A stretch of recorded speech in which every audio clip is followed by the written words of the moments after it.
ఒకప్పుడు కలకలలాడిన పట్టణం నేడు నిర్మానుష్యమైన శిథిలాల కుప్ప. ప్రకృతి ప్రకోపానికి బలైపోయిన ధనుష్కోటి కథ వింటే ఎవరికైనా కన్నీళ్లొస్తాయి. 25 మీటర్ల ఎత్తున ఎగసిపడ్డ అలలు ఒక రైలుని ఏ విధంగా తుడిచిపెట్టాయో తెలిస్తే ఒళ్ళు గగుర్పాటుకు గురవుతుంది.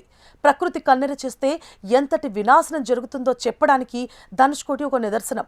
59 ఏళ్ల క్రితం సరిగ్గా డిసెంబర్ 22న సంభవించిన పెను తుఫాను ఒక నిండు పట్టణాన్ని శ్మశానంగా మార్చేసింది. ఆ రాత్రి జరిగిన ఘోర రైలు ప్రమాదం ఇప్పటికీ భారతీయుల మదిలో చెదరని గాయంగా మిగిలిపోయింది. 1964 డిసెంబర్ 22వ తేదీ రాత్రి 11:55 పాంబన్ నుంచి ధనుష్కోటికి ప్యాసింజర్ రైలు బయలుదేరింది. అందులో 110 మందికి పైగా ప్రయాణికులున్నారు.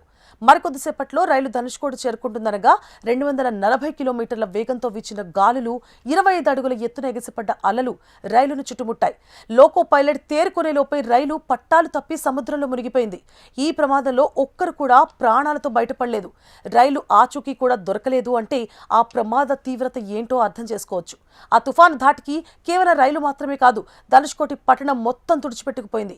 రైల్వే స్టేషన్, ఆసుపత్రి, చర్చి, పాఠశాలలు కుప్పకూలిపోయాయి. క్రిస్మస్ వేడుకల కోసం ముస్తాబైన చర్చి శిథిలావస్థకు చేరుకుంది. నాటి ప్రమాదానికి సాక్ష్యంగా ఇప్పటికీ అక్కడ కొన్ని గోడలు మాత్రమే కనిపిస్తున్నాయి. వాతావరణ శాఖ ముందుగానే హెచ్చరించిన అధికారులు రైలును అనుమతించి చేసిన తప్పు ఇంత పెద్ద విషాదాన్ని మిగిల్చింది. ఒకప్పుడు శ్రీలంకకు వెళ్లే ఫెర్రీ సర్వీసులతో రద్దీగా ఉండే ధనుష్కోటి ఇప్పుడు ఒక ఘోస్ట్ టౌన్ అంటే నిర్మానుష్య ప్రాంతంగా రాత్రి వేళల్లో అక్కడ ఉండడానికి స్థానికులు భయపడే విధంగా తయారైంది. పగటిపూట దుకాణాలు నడుపుకునే వారు కూడా సాయంత్రం కాగానే సురక్షిత ప్రాంతాలకు వెళ్లిపోతూ ఉంటారు. ఆనాటి తుఫాను గుర్తులు నేటికి పర్యాటకులకు కన్నీళ్లు తెప్పిస్తాయి.